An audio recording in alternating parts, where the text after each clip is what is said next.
Olá, sejam todos bem-vindos. Eu sou a professora Marina e hoje eu vou comentar com vocês um pouquinho sobre a imagem pessoal, ou seja, a forma como vocês se vestem, a forma como vocês se apresentam como cuidadoras, como isso vai interferir, né, no trabalho de vocês, na imagem que vocês vão estar passando para as pessoas, para as famílias que vocês vão estar atendendo. Então, a importância que tem, né, dentro do contexto geral.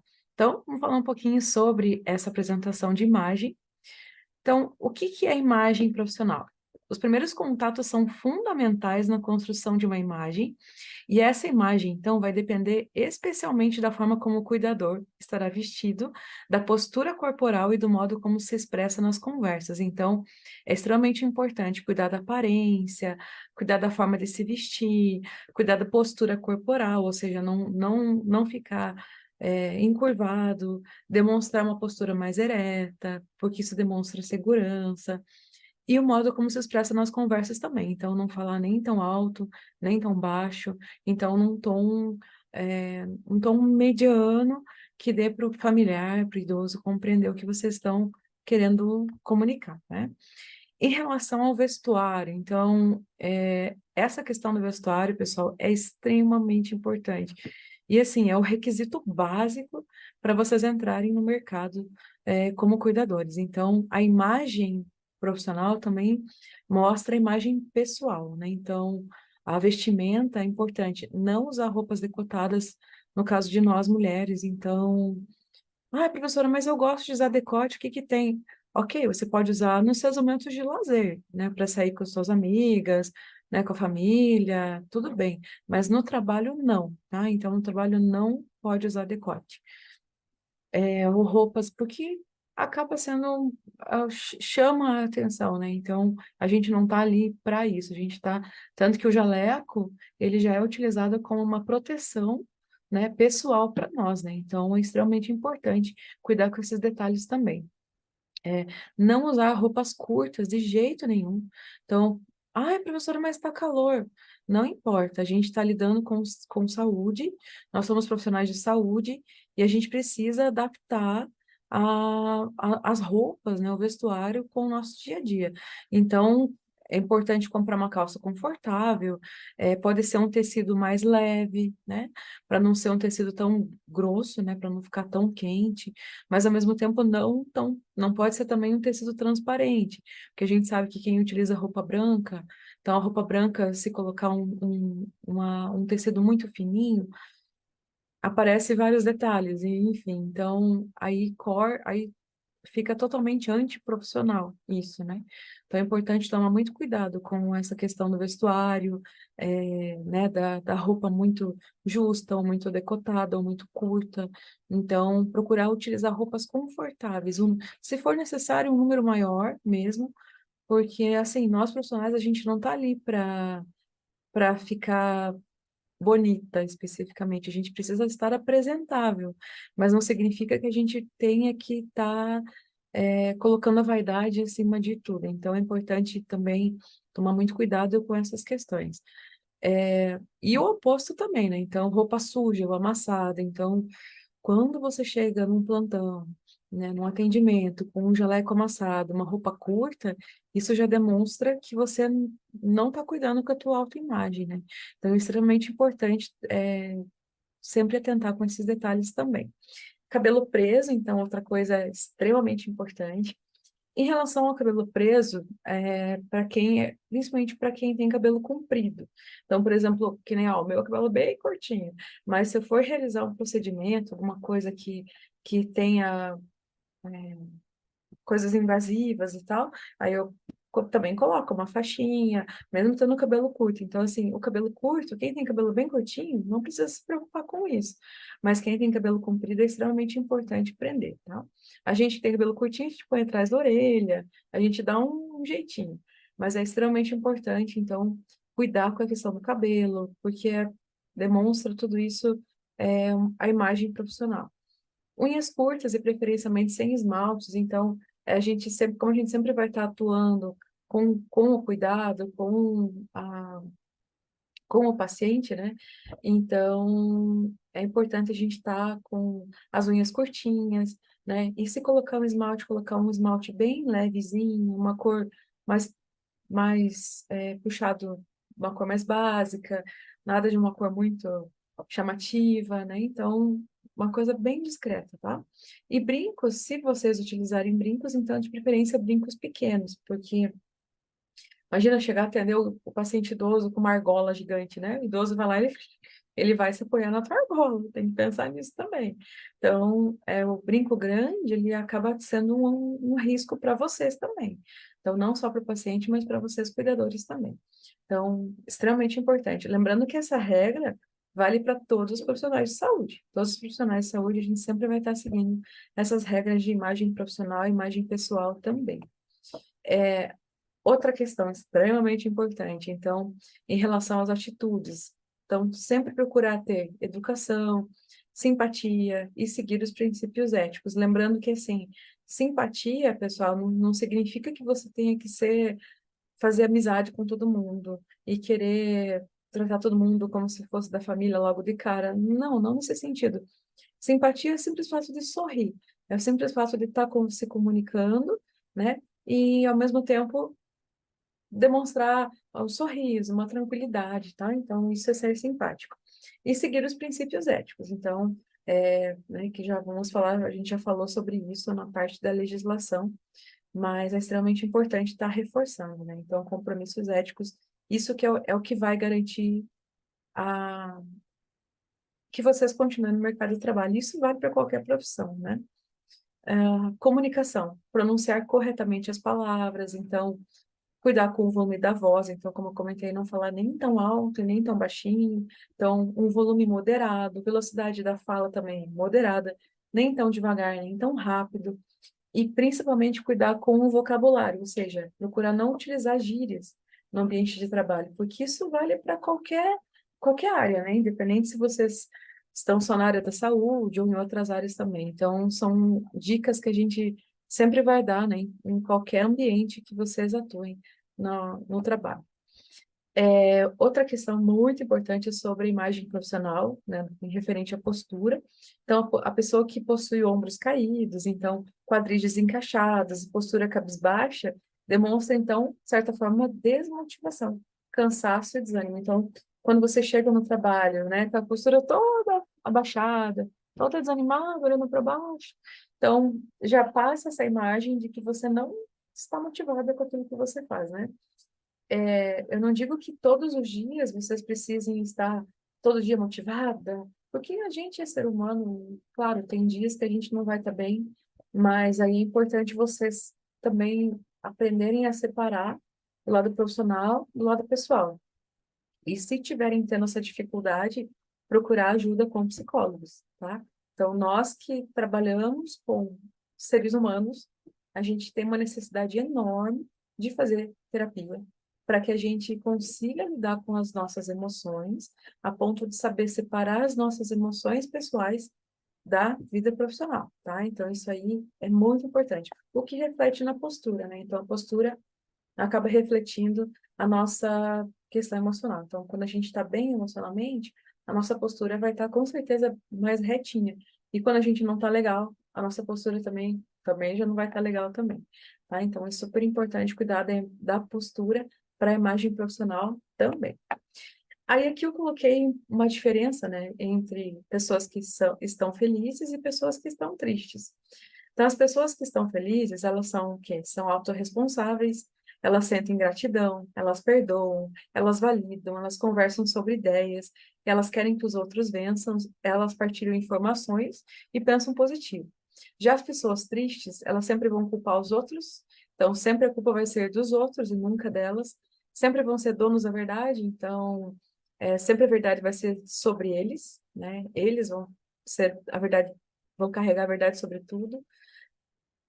Guardar rancor, não são geralmente são pessoas bem rancorosas, são pessoas que vão criticar os outros, mas nunca vão conseguir se autocriticar.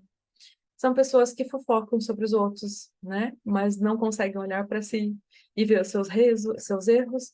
São pessoas que sentem inveja do outro, do colega, escondem informações e acabam pensando negativo. Então, assim, nós temos esses dois tipos de comportamento no ambiente de trabalho.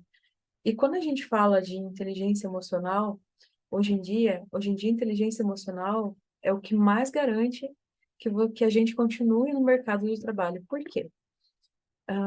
O que mais tem no mundo hoje em dia são pessoas capacitadas, pessoas com conhecimento técnico, é o que o mundo mais tem, né? Agora, o que falta no nosso mundo são pessoas com inteligência emocional, ou seja, saber olhar para si mesmo, saber onde estão os teus próprios erros, os nossos próprios erros, a gente saber reconhecer, a gente procurar auxílio, se a gente vê que não está conseguindo lidar sozinha com essas situações, e reconhecer as qualidades do outro também, né? Então, isso é inteligência emocional. Saber até onde são os nossos limites, não ultrapassar os limites. Porque quando a gente chega ao nosso limite e a gente vê que a gente não pode ultrapassar, isso é inteligência emocional também, né? Na área da saúde tem muito aquela questão, não, mas eu vou fazer dois, eu vou fazer três, eu vou fazer 2 turnos seguidos, porque eu consigo, eu posso, eu preciso. E às vezes a gente vê que não é bem assim, porque se for colocar na balança, o quanto sai acaba sendo mais caro para a própria saúde depois, fazer 2 turnos do que simplesmente fazer um, né? E tentar investir numa qualidade de vida. Então, assim, isso é inteligência emocional, tá? Então, a inteligência emocional, hoje em dia, é uma característica que a gente precisa estar utilizando não só no ambiente profissional, mas na nossa vida pessoal também. Tem um palestrante que eu gosto muito de citar sempre, que se chama Daniel Godry. E ele sempre fala eu lembro que uma vez eu pude participar de uma palestra dele aqui em Curitiba, e ele falou sobre a diferença entre pessoas motivadas e desmotivadas, como ele fala, né? Os bola cheia e os bola murcha. E ele dizia assim, que sempre os bola murcha vão querer desmotivar quem está com a bola cheia, né? E é assim, realmente, então, a gente precisa ter essa inteligência emocional para conseguir não ser atingido, né, por pessoas que estão murchas, né, que estão tristes demais, desmotivadas. Então, inteligência emocional é compreender que nem todo mundo vai estar vivendo as mesmas situações que nós, né? Mas ter empatia também de entender, mas ao mesmo tempo saber separar o que é a vida profissional da vida pessoal. E entender que no ambiente de trabalho a gente pode fazer amizade, sim, pode fazer amizade, mas a gente não está lá para isso. Então eu vejo que, principalmente em lugares que tem muitas pessoas que convivem juntas, tem essa dificuldade, né, de saber separar o que é ambiente de trabalho e o que é um ambiente mais afetivo, uma coisa mais íntima, né, pessoal, né? Então, é extremamente importante cuidar da saúde mental para ser uma pessoa motivada, porque como o Daniel Godry fala, o mundo já está cheio de pessoas que são bola murchas, então cabe a nós sermos os balões cheios, a pessoa que vai estar motivada, que vai buscar a motivação, né? Então, isso é inteligência emocional, tá? Então, isso é o que vai destacar vocês no mercado de trabalho. Não é a quantidade de cursos que vocês fazem, mas é a inteligência emocional, em saber lidar com as próprias emoções, em saber reconhecer os seus erros, isso é muito importante, e também saber reconhecer as qualidades do seu colega. Isso é extremamente importante, isso é inteligência emocional, tá? Então, isso aí é muito, muito, muito importante para vocês se manterem no ambiente de trabalho. Ética, então, ética é fundamental. Lembrando que, para que os serviços prestados possam ser de alta qualidade e ética, cabe manter sigilo, ou seja, não comentar nada, não sair comentando, em hipótese alguma, da vida do paciente para outra cuidadora, para a vizinha, para o condomínio. Tudo que está ali, tudo que o paciente fala para vocês, tudo que vocês vivenciam com o paciente, é só para ficar ali, né? Vocês podem até, tudo bem, chega em casa, comenta com a família, porque às vezes vocês precisam desabafar com alguém, ok, mas só alguém que não tenha acesso àquele ambiente, né? Então, nada de desabafar com outra cuidadora, com outro profissional, com o síndico do prédio, com o porteiro, com a zeladora, tá? Então, saber separar, manter sigilo da informação do paciente, extremamente importante, certo? Ser discreto, ou seja, falar somente o necessário. Então, se é uma coisa que vocês vão conseguir resolver, então é necessário conversar, dialogar para chegar num acordo. Mas se é um assunto que não vai acrescentar em nada, né? Então não há necessidade de falar, certo? Sobre a vida do cuidador, sobre a vida do outro, o que o outro faz, o que o outro deixa de fazer, isso não é importante. Então, o que que é importante? O que a gente vai fazer para cuidar daquele paciente? O que está sendo feito com ele? Né? O que que cada um fez no seu horário, né? O que que cada profissional fez, como que foi o plantão do dia, é isso, tá? Agora, não é necessário saber a vida do outro cuidador, a vida do outro colega, o que ele faz, o que ele deixa de fazer, isso é problema dele. Não cabe a falar sobre isso no trabalho, tá? Então, isso aí é muito importante, porque pode parecer uma coisa simples, pode parecer besteira falar sobre isso, mas é isso que mantém vocês no ambiente de trabalho, mantém nós, né? Cada um de nós no ambiente de trabalho é a parte ética. Então, separar o profissional do pessoal, extremamente importante. Se tiver tendo dificuldade de separar a vida profissional da vida pessoal, procura um psicólogo, né? Então, é extremamente importante nós que trabalhamos com pessoas também fazermos terapia, para a gente conseguir separar essas questões, né, que a gente vai estar lidando no nosso trabalho, que de certa forma também pegam questões emocionais, né?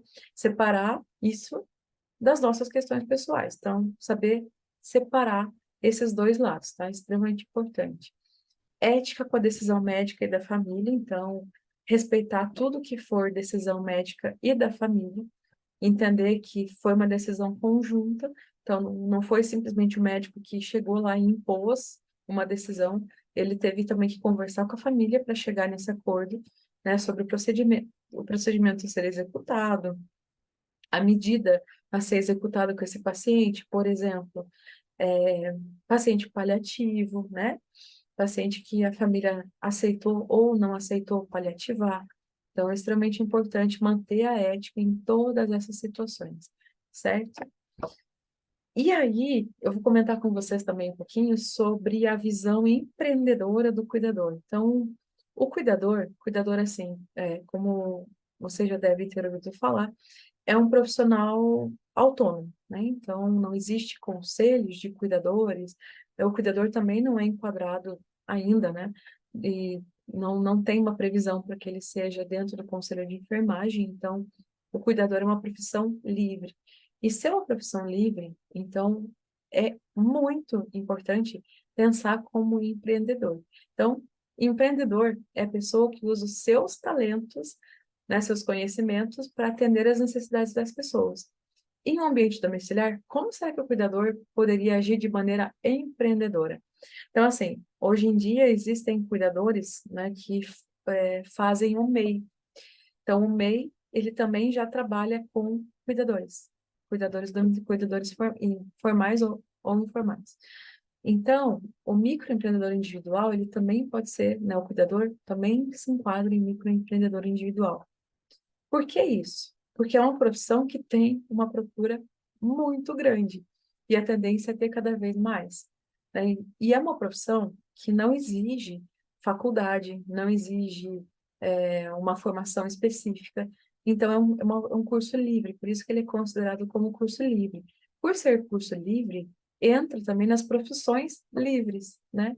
Então, pensando nisso, hoje em dia também o microempreendedor individual entra dentro da área de cuidador, certo? Então, é muito bacana que você se informe em relação ao MEI, né? Como abrir um próprio MEI, como ser dono do próprio negócio. Isso é muito legal para a carreira de vocês. É importante também, vocês como empreendedores, que vocês demonstrem conhecimento técnico, então, extremamente importante. Ah, professora, mas eu não terminei o ensino médio, eu não concluí o ensino médio.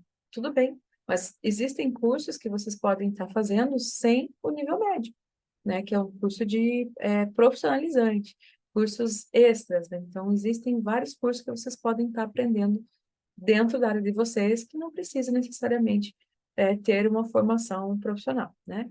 Informar-se sobre as legislações, então isso aí é extremamente importante, saber o que que o cuidador pode fazer, o que que o cuidador não pode fazer, até onde ele pode ir, né? Onde começa o papel da enfermagem, que procedimentos o cuidador não pode fazer, que precisa ser um enfermeiro.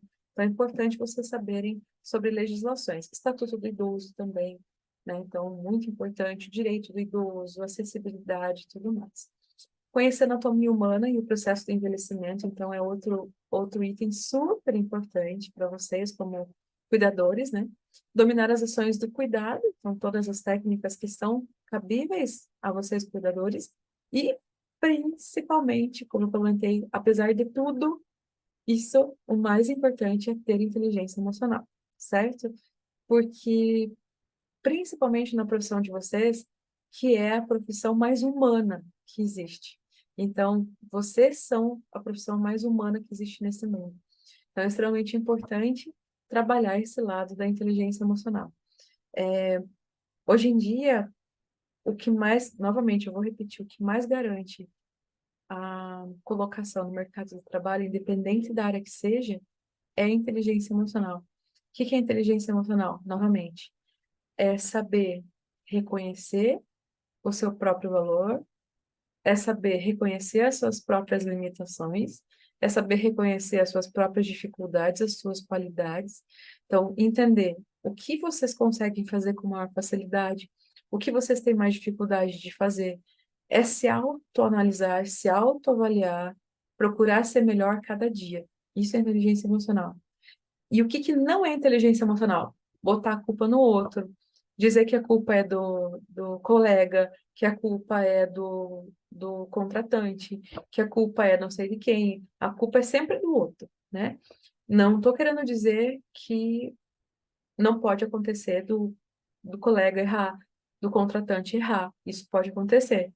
Mas aí vocês precisam entender e se posicionar para colocar um limite nisso, né? Então, isso é inteligência emocional. Saber dizer não também é inteligência emocional.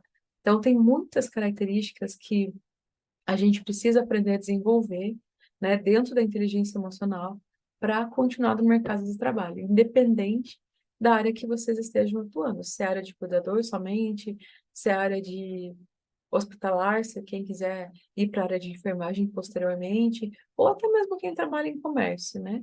Então, independente da área, a gente precisa estar sempre trabalhando a nossa inteligência emocional, certo?